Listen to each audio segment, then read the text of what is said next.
Hello and welcome to last minute study. આજે આપણે જોઈશું શાસ્ત્રીય નૃત્ય સંસ્થાઓ અને તેના સ્થાપકો. સૌપ્રથમ છે કુમુદની લાખ્યા કે જેણે કદંબ નામની સંસ્થાની સ્થાપના કરી હતી. ત્યારબાદ છે મૃણાલિની સારાભાઈ કે જેણે દર્પણ નામે એક સંસ્થાની સ્થાપના કરી હતી.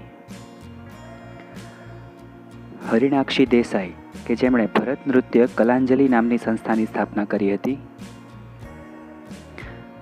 ભાસ્કર અને રાધા મેનન કે જેમણે મુદ્રા સ્કૂલ ઓફ ક્લાસિકલ ડાન્સ નામની સંસ્થાની સ્થાપના કરી હતી.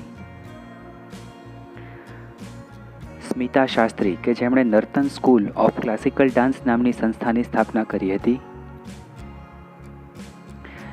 ઇલાક્ષી ઠાકોર કે જેમણે નૃત્ય ભારતી નામની સંસ્થાની સ્થાપના કરી હતી.